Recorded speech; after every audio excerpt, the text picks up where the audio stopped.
Assalamualaikum semua, apa khabar? Kami bersama Toyota Hilux 2.8 Black Edition, edisi gelap. Baru-baru ini kami terlibat dalam satu penggambaran ujian perbandingan lori-lori pickup yang terlaris di pasaran bersama rakan-rakan media Autobus Zero to 100, Evo Horizon Malaysia dan juga Pandu Laju. Ujian tu memang tak saintifik, untuk bersukaria semata-mata, tapi tontonan dia laku keras, lebih 1 juta tontonan. Macam mana pun waktu itu kami terpanggil untuk melihat kembali 2.8 edisi gelap ini yang telah dilancarkan pada bulan Ogos 2019. Ia berlandaskan model generasi ke-8 facelift, 8.5 lah kan, yang diperkenalkan pada tahun 2018 dengan 2.8L edition. Jadi tahun lepas dah naik ke Black edition, harga 139,888. Jadi kita inginkan untuk hari ini melihat kembali apakah ciri-ciri utama Hilux dan juga kelengkapan yang khusus kepada edisi gelap ini. Tambah pada itu, kita akan buat sedikit ulasan pemanduan. Katanya sistem penyanggaan atau suspension semua sudah upgrade. Nanti kita test. Sila tonton.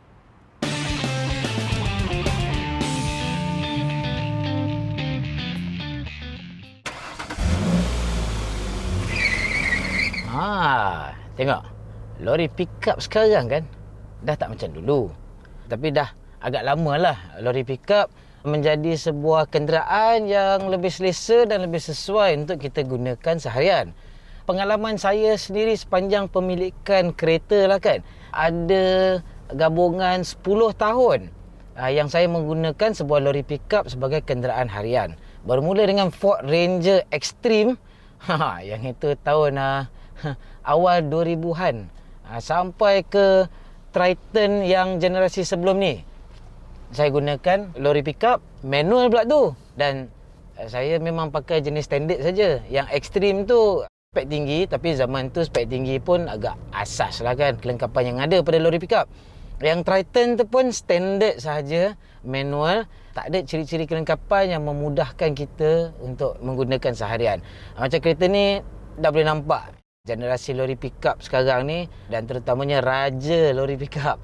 Lori pickup yang masih terlaris di pasaran, Hilux ini telah pun dilengkapi dengan ciri-ciri yang seperti kamera 360 darjah, ada kamera khusus boleh nampak depan saja dan belakang saja, kita boleh tukar-tukar sudut pandangan dengan butang di bawah ni. Ada amaran proximity. Jadi sangat-sangat mudah lah sekarang kalau nak pakai lori pickup berbanding dengan dulu. Tapi adakah ia tetap jauh lebih sukar digunakan berbanding dengan kereta-kereta lain seperti sedan dan terutamanya SUV? Kat situ kita kupaskan. Jawapan yang mudah, ia masih lebih sukar digunakan berbandingkan dengan SUV dan sedan yang memang direka khusus untuk penggunaan jalan raya dan kawasan bandar. Kenapa? Yang paling utama, dia panjang lah. Lepas tu, dia punya sudut pusingan ataupun radius pusingan tu tetap tak boleh nak tandingi. Macam contoh dengan produk Arus tu, dia punya U-turn dia memang tajam, betul-betul tajam lah. Boleh pusing macam tu je. Yang ni masih tak boleh.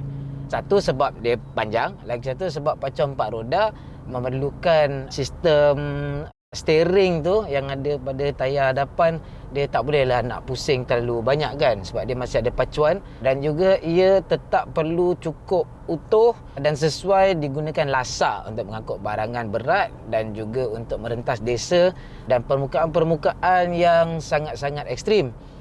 Jadi masih ada kompromi di situlah. Tapi nak bandingkan dengan lori pickup dulu yang saya pakai kan, ini dah senang sangat lah. Pertama kita masuk dalam ni dah rasa macam SUV. Tengok ni, bahan-bahan yang digunakan, reka bentuk keseluruhan, mewah lah, boleh cakap mewah. Senang cerita kalau kita betul-betul berlumut, lepas tu nak masuk dalam kereta ni, lepas buat kerja keras kat luar kan, berat hati jugalah nak duduk atas kursi ni, nak kotorkan kapet ni kan. Dan walaupun ia masih praktikal, contohnya nampak permukaan sini masih plastik yang keras, atas sini pun tak ada sentuhan lembut. Tapi penggunaan bahan tu, ada pilihan warna tu, kita susah nak bezakan pun antara bahagian yang keras dan bahagian yang lembut. Contoh yang ini lembut. Yang ni keras. Tempat duduk pemandu contohnya, posisi keseluruhan taklah begitu banyak beza berbanding dengan lori pickup asas yang dulu.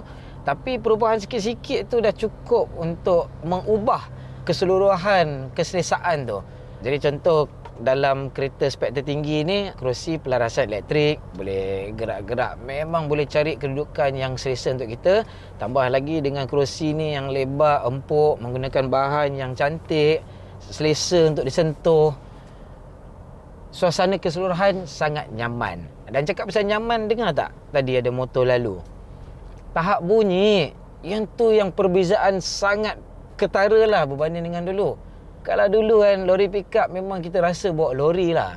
Sekarang ni Hilux ni yang terkenal antara lori pickup paling lasak pun memberikan sebuah pengalaman yang sangat nyaman. Kat luar ni tak apa dengar. Enjin ni pun tak berapa dengar. Kita tahulah macam kita tekan sikit ni, kita tahulah masih diesel dan masih lori pickup, tapi dia bunyi jauh. Dan bila kita lepas minyak, ni ada automatic 6 kelajuan. Bila kita lepas minyak sehingga kelajuan 110-120 km sejam pun, dia boleh nyah kuncikan transmisi tu. Maknanya dia buat free gear. Sekarang ni RPM 1000 di 80 km sejam bila saya lepas minyak. Kalau saya tekan balik minyak, sebenarnya gear yang digunakan, katakan kita masuk gear paling tinggi pun, kita pakai gear, ni boleh buat manual ni. Taruh ke S, boleh plus minus. Gear paling tinggi, gear 6 pun sebenarnya 1400 RPM. Tapi kalau kita lepas je minyak, dia terus jatuh ke 1000. Jadi kita dapat rasa macam kita mengelongsor, meluncur dengan baik. Yang itu bukan setakat memberikan kenyamanan suasana, tapi juga penyematan minyak. Kita tahu diesel memang jimat minyak, tapi diesel zaman sekarang kena berkuasa. Lori-lori pickup sekarang dah tak jadi dah setakat 120, 130, 140 kuasa kuda. Semua nak sampai 170, 180 kuasa kuda. Yang ini 2.8 liter spek tertinggi, cukup lah. Dia punya kuasa taklah paling tinggi antara lori-lori pickup di luar sana, tapi cukup memadai. Baru ni yang kita buat ujian autobus tu, boleh nampak dia kalah ujian pecutan, tapi dia punya pergerakan awal tu sangat baik. Contoh berbanding dengan setengah-setengah lori pickup lain yang bersisi lebih kecil, yang ini ialah kena bayar road tax lebih sikit lah. Tapi sebab sisi besar, walaupun kuasa keseluruhan tu kalah, tapi pergerakan awal tu masih beraksi dan bertindak seperti enjin sisi besar. Kita rasa lagi mudah untuk menggerakkan kereta ni daripada permulaan dan semasa pemanduan biasa macam sekarang ni. Cumanya kalau kita betul tekan habis, ada lori pickup lain yang lebih laju. Cumanya ini pun dah cukup. Senang cerita nak bandingkan dengan Persona VVT saya, lori pickup ni jauh lebih berkuasa, jauh lebih cepat dalam kebanyakan pemanduan seharian. Kalau nak buat dia lebuh raya pun, nak sampai ke halaju tinggi tu, Hilux ni lagi cepat sampai berbanding dengan Persona VVT. Jadi selain daripada itu, kita dah pun tengok kelengkapan yang ada pada kereta ini. Apa pula kelemahannya? Boleh rasa tak? Ada sedikit rasa terlalu tegap suspension. Yang itu tak boleh lari. Cumanya tambah lagi dengan Hilux edisi gelap ni, dia dah tambah baik tingkat taraf mutu penyerap hantar tu. Jadi dia tak kasar. Walaupun kita rasa spring tu keras, mestilah keras sebab perlu menampung berat yang banyak. Kalau nak bawa muatan di belakang, perlu merentas desa lasak. Jadi spring tu memang tetap keras, macam kereta sukan sikit lah, tapi penyerapan dia sedap. Jadi dia tak kasar, dia tak melantun-lantun. Dia tak terlalu mudah untuk tayar meninggalkan permukaan jalan ketika kita meredah sebuah ataupun kawasan jalan yang tak rata dan kasar. Dia macam contoh, depan ni ada sikit jalan tak rata. Kalau kita bawa laju sikit, kita masih rasa macam depan ni ada posen makan. Kita dapat rasa dia ada kesukanan sikit. Seumpama kita sukan lah sebab spring tu keras, tapi dia dah tak kasar. Ini jalan berkerutu ni kan, tak kasar. Dan keutuhan pembinaan pun dah makin meningkat. Kita tahu lori pickup memang dibina untuk lasak, tapi dalam kabin ni apa pun tak dengar. Tak ada krik, tak ada keruk, tak ada cengkerik, tak ada apa. Kalau ada bunyi tu pun ni GoPro yang saya letak kat belakang ni, gedek-gedek, dia ada bunyi sikit. Yang lain tak ada. Tak ada sebarang bunyi. Toyota lah kan. Cakap pasal kereta sukan, mari kita tengok sikit handling. Lori pickup sekarang memang tak macam dulu ni. Tengok corner ni.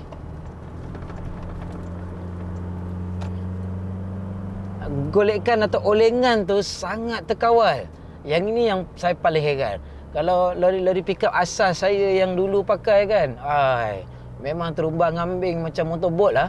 Dan kalau kita lalu alunan yang lebih besar, walaupun pada kelajuan rendah rasa macam keras sangat kan, lalu alunan besar tu dia habis, mampat habis, mendap habis, sampai kena dia punya bump stop. Sebab sebenarnya penyerap hentak tak cukup mainkan peranan. Yang ini tak. Kalau kita ni ada bump besar depan tu, kita cuba. Kita lari pada lori depan ni, nak buat laju ni naik bump. Macam ni, bump besar. Tengok tu. Lori belakang tu nampak tak? Punyalah perlahan dia kena lalu bump tu. Yang ni boleh kedah je. Bila kita sampai ke kawasan Selekoh pula, tengok. Saya boleh ubah-ubah kedudukan semasa dalam Selekoh. Kereta tak membuai, tak tentu arah. Kawalan badan tu cukup baik. Tengok ni. Siap ada bahagian yang tak rata di tengah-tengah tu, saya boleh redah saja. Cengkaman tayar tak macam melompat atau meninggalkan permukaan jalan. Tapi itu juga memerlukan sistem kawalan kestabilan elektronik yang baik. Kerana dengan kuasa torque 450 Nm ni, yang ada feel atau perasaan mengambil Selekoh pun sangat memberikan keyakinan sampai kita lupa betapa tingginya kereta ni kadang-kadang. Nampak Myvi depan ni? Myvi depan ni, bumbung dia tak sampai dagu saya. Bumbung dia tahap dagu saya je. Tapi bila kita ambil Selekoh, kita hampir lupa. Itu yang buat bahaya tu kadang-kadang. Sebab nak tak nak, titik graviti atau pusat graviti kereta macam ni tetap tinggi. Jadi kenalah hati-hati.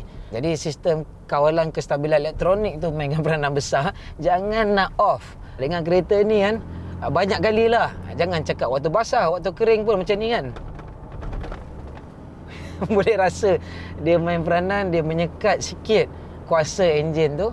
Dan kalau kita gasak juga, dia akan brake sendiri untuk kita menyelamatkan keadaan lah. Jika pemandu sangat-sangat ambil mudah kan. Yelah, dengan keselesaan, keyakinan yang diberikan dengan lori pickup sekarang ni, bahaya. Kita tengok di lebuh raya pun ramai yang memandu terlalu laju. Jadi kena ingat sedar diri sikit. Ni kereta tinggi. Kalau apa-apa kecemasan berlaku, nak buat betul-betul elak kecemasan tu, adalah juga had fizik yang perlu kita hadapi kan dengan kenderaan sebegini. Jadi kesimpulannya macam mana? Adakah kereta ini sesuai untuk digunakan seharian? Ya, sesuai. Adakah ia dapat menggantikan sepenuhnya SUV atau sedan?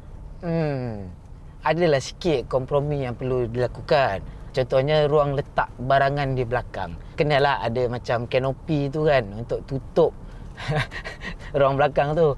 Kalau tak, pergi pasar, beli sayur, letak sayur kat belakang tu, terdedah kepada persekitaran, kepada matahari. Layulah dia kan. Tapi selain daripada itu, macam mana tempat duduk belakang? Nak tak nak, penumpang belakang jauh lebih selesa berbanding dengan lori pickup yang dulu. Tapi tetap tak seselesa penumpang dalam SUV atau sedan. Macam mana pun, highlight sini telah pun menunjukkan bahawa lori pickup masa kini dah memang sangat-sangat bolehlah digunakan untuk penggunaan seharian. Dan saya rasa macam menyesal zaman saya pakai lori pickup dulu masih pada tahap yang asas. Mungkin pemilikan lori pickup akan datang lagi untuk saya. Nanti kita tengok kan. Dah pun kita sampai ke Ibu Pejabat Toyota untuk pulangkan kereta selepas menggunakan kereta ini selama 5 hari. Ya, rasanya nak kena miliki lori pickup lagi sekali ya. Mungkin kita akan kupaskan pula apakah hikmah atau kelebihan lori pickup digunakan dalam kawasan bandaraya. Tengok tu, punyalah senang nak mengemudi untuk memakai. Kereta ni besar, tinggi, panjang. Biasanya memang susah. Zaman saya pakai Triton Standard dulu, pengesan atau penderia belakang pun tak ada. Saya nak kena buka pintu ni nak tengok jauh mana ke belakang. Ni ada titok. Bila nampak tu, berapa rapat kita boleh pergi, dan kita boleh tekan kat sini. Kita boleh tekan kat sini untuk tengok hadapan pula. Tengok tu. Tekan lagi sekali untuk tengok sisi belakang, sisi kanan pula. Kan mudah tu. Baiklah, sampai sini saja video kali ini. Mungkin kita bakal memulakan semula pemilikan lori pickup akan datang. Dah pakai Hilux edisi gelap ni, rindu pula berlori pickup. Sekian, terima kasih menonton dan selamat membeli belah.